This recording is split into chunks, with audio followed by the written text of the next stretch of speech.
आप देख रहे हैं एसके टीवी। दोस्तों, जब ट्रम्प बादशाहों जैसी शान से मशरिक़ वुस्ता में घूम रहे थे, तब गजा में बच्चे भूख से मर रहे थे। सवाल ये है कि क्या अमेरिका ने हमास को धोखा दिया या इसराइल ने एक साजिश के तहत अमन का सौदा कर दिया। आज की इस वीडियो में इन तमाम पहलू को बेनकाब किया जाएगा, इसलिए इस वीडियो को गौर से सुनिएगा। ट्रम्प मशरिक़ वुस्ता के दौरे से लौटे हैं, कुछ यूं जैसे फातेह बादशाह छोटी रियासतों से जलवागर होकर वापस आया हो। ऐशो इशरत, शानो शौकत, शाही इस्तकबाल, मुकम्मल इज्जत व एहतराम। उनके तैयारे के पीछे 5 और जहाज उड़ते चले जा रहे थे। मस्जिद में उनकी आमद का चर्चा, सलामी, रक्स, ज़ियाफ़तें, सब कुछ एक बादशाह के शायाने शान। जब वो दुबई पहुंचे तो शेख साहब और उनकी अहलिया खुद इस्तकबाल को पहुंचे थे। हाथ मिलाए जा रहे थे, तस्वीरें ली जा रही थीं, इज्जत अफजाई हो रही थी। लेकिन दोस्तों, इस पूरे वक्त गजा पर इसराइल की बमबारी जारी थी। सिर्फ एक दिन में 70 से ज़ायद अफराद शहीद कर दिए गए। याद कीजिए दोस्तों, मशरिक़ वुस्ता के दौरे से पहले व्हाइट हाउस के नुमाइंदे विटकॉफ ने हमास से बराह रास्त बात की थी और वादा किया था कि अगर यरगमाली छोड़ दिया तो इमदाद बहाल कर दी जाएगी। हमास ने विटकॉफ पर भरोसा किया और एक अमरीकी शहरी को रिहा भी कर दिया। वो शख्स हंसता मुस्कुराता बिल्कुल सेहतमंद बाहर निकला। तस्वीर गवाही दे रही हैं, गजा के लोगों ने उस अमरीकी को इज्जत दी, खुद भूखे रहे, लेकिन मेहमान नवाजी में कोई कमी ना छोड़ी। लेकिन आज 74 दिन गुजर चुके हैं, गजा में एक दाना अनाज का भी नहीं पहुंचा। गजा में लोग फाका कशी का शिकार हो चुके हैं और न्यूयॉर्क टाइम के मुताबिक गजा कहत के दहाने पर पहुंच चुका है। इस तमाम जुल्म का जिम्मेदार सिर्फ एक शख्स है और वो है ज़ायनिस्ट का बादशाह नेतन्याहू। जबकि दोस्तों, ट्रम्प ने इसराइल का दौरा किया, ना ही नेतन्याहू से मुलाकात की, ना वो तुर्की गए, ना किसी ऐसी जगह जहां सवाल उठते।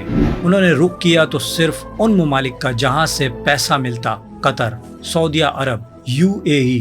कतर ने तो हद ही कर दी, ट्रम्प को एक नया तैयारा तोहफे में दे दिया और इसकी मालियत $400 मिलियन है। और इस्तकबाल कुछ यूं हुआ जैसे मशरिक़ वुस्ता का बादशाह आ गया हो। और दोस्तों, जब अरबों रुपए के मुआहदे हो रहे थे और शाम का भी कर्जा उतारा जा रहा था, जब दहशतगर्दों की फहरिस्त में शामिल जो लानी जैसे अफराद की तस्वीर ट्रम्प के साथ आ रही थी, तब गजा का कोई नाम लेने वाला भी ना था। कतर के वजीर खारजा ने एक हैरान कुन इंकशाफ किया। ट्रम्प की सालिसी से एक ऐसी डील तैयार थी जिसमें तमाम यरगमाली रिहा होते और गजा को अमेरिका और कतर की मदद से बराह रास्त इमदाद दी जाती। लेकिन उसी रात इसराइल ने जानबूझकर एक अस्पताल पर बमबारी की, सैकड़ों बेगुनाह शहीद हो गए। दावा किया गया कि हदफ अहमद सवार था, जो याहिया सनवार का भाई है। लेकिन सच यह है कि मरने वाले सब आम शहरी थे। उनमें एक मशहूर लेडी मुसव्विर अलहाम अलबूदी भी शामिल थीं, जिनके शौहर पहले ही शहीद हो चुके थे और वो खुद भी कुर्बान हो गईं। 5 नौजवान बच्चे, औरतें, सब शहीद और मिट्टी में दफन हो चुके हैं। और आज तक अहमद सवार की मौत की कोई तस्दीक नहीं हुई और इसराइल खुद भी अब वो दावा नहीं दोहरा रहा कि इसराइल ने अहमद अल सवार को निशाना बनाया है। ये सब कुछ क्यों हुआ? ताकि दोहा में होने वाला वो मुआहदा नाकाम हो जाए जिसमें हमास, नेतन्याहू के लोग और अमरीकी नुमाइंदे शामिल थे। हमास कहती है, विटकॉफ ने हमें धोखा दिया, कहा था कि यरगमाली छोड़ो, इमदाद फौरन आ जाएगी, लेकिन आज तक कुछ नहीं आया। अक़वाम मुत्तहिदा ने भी अब हाथ उठा लिए हैं और कहा, हम अमरीकी इमदाद की तकसीम का हिस्सा नहीं बनेंगे। लेकिन दोस्तों, सवाल ये नहीं, असल मसला तो ये है कि वहाँ गजा में इमदाद पहुँची जाए, क्योंकि 70 दिन से ज़ायद अरसा गुजर चुका है, वहाँ अनाज का एक दाना भी नहीं पहुँचा। सच ये है कि नेतन्याहू जानबूझकर इमदाद रोक रहा है। और दोस्तों, मैं आपको बता दूं कि जब कतर से रुखसत होते वक्त ट्रम्प से सवाल किया गया, क्या नेतन्याहू यरगमालियों को वापस ला सकेगा, तो ट्रम्प का जवाब था, I don't know if Netanyahu can get hostages out. यानी ना हिमायत, ना तारीफ, बस खामोश नाराजगी। कहा, लोग भूखे मर रहे हैं, हालात बहुत ख़राब हैं। और आखिर में कहा, मैं अमेरिका जाकर देखूंगा। तो क्या अमेरिका ने इसराइल को साइडलाइन कर दिया है? क्या अपना यरगमाली बचाकर बाकी सबको बेयारो मददगार छोड़ दिया है? क्या इमदादी डील इसराइली बमबारी ने नाकाम बनाई? ये सब सवाल अब दुनिया के सामने हैं। अगर ट्रम्प ने धोखा दिया तो हैरत की कोई बात नहीं, वो पहले भी ये कर चुके हैं। लेकिन अगर नहीं, تو پھر اسرائیل نے جان بوجھ کر یہ معاہدہ تباہ کیا ہے۔ اب دوستو دیکھنا یہ ہے کہ ٹرمپ امریکہ واپس جا کر کیا کرتے ہیں۔ ایران کے بارے میں ٹرمپ نے کہا ہے، ہم نے معاہدے کا مسودہ دے دیا ہے اور ایٹمی معاہدہ کسی بھی وقت ہو سکتا ہے۔ لیکن ایران کے صدر نے واضح طور پر یہ کہا ہے کہ ٹرمپ ایک طرف امن کی بات کرتا ہے، دوسری طرف دھمکیاں دیتا ہے۔ یہ دونوں باتیں ایک ساتھ نہیں چل سکتی۔ پھر بھی دوستو اشارے، خبریں اور ذرائع یہ بتا رہے ہیں کہ ایران کے ساتھ ڈیل ممکن ہے۔ حوثیوں کے ساتھ تو امریکہ کا معاہدہ ہو چکا ہے۔ حالانکہ اسرائیل نے کل حوثیوں پر بمباری کی اور حوثیوں نے اسرائیل پر حملے کیے، لیکن امریکی طیارے اب وہاں بمباری نہیں کر رہے۔ امریکہ نے اسرائیل کو سائٹ پر رکھ کر حوثیوں سے ڈیل کر لی ہے۔ تو سوال یہ پیدا ہوتا ہے کہ کیا حماس کے معاملے میں بھی یہی ہونے والا ہے؟ دوستو جو کچھ اس وقت مشرق وسطیٰ میں ہو رہا ہے یہ صرف ایک جنگ نہیں، یہ انسانیت کی سب سے بڑی ٹریجڈی بنتی جا رہی ہے۔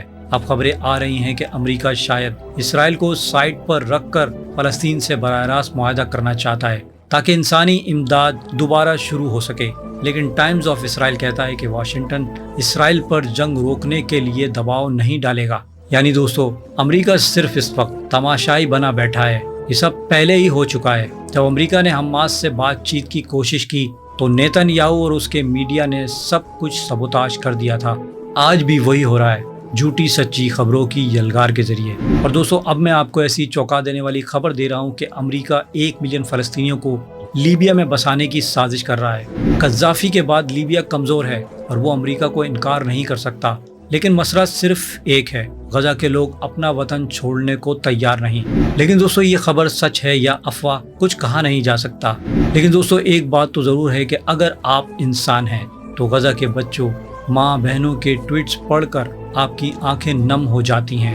جبکہ دوستو ادھر بھارت میں میڈیا کی آزادی آج ایک مذاق بن چکی ہے۔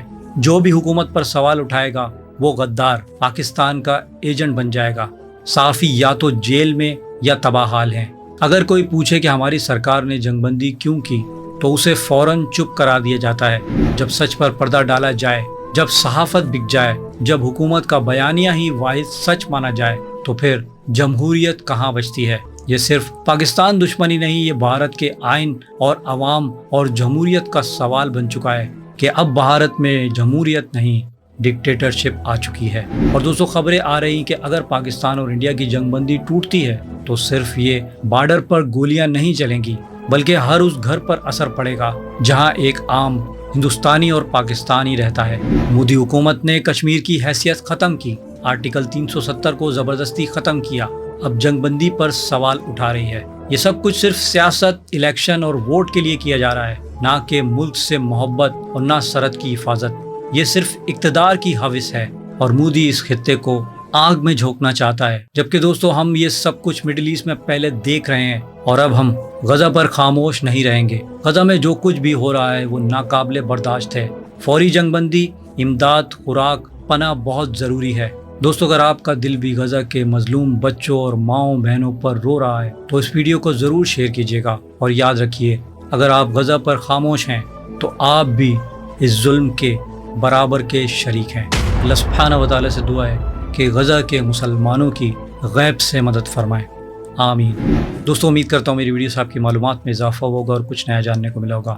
اگر میری ویڈیو آپ کو اچھی لگی ہے تو اسے لائک اور شیئر کرنا نہ بھولیے گا، اور مزید اچھی ویڈیوز کے لیے پلیز میرے چینل کو سبسکرائب کر لیجئے۔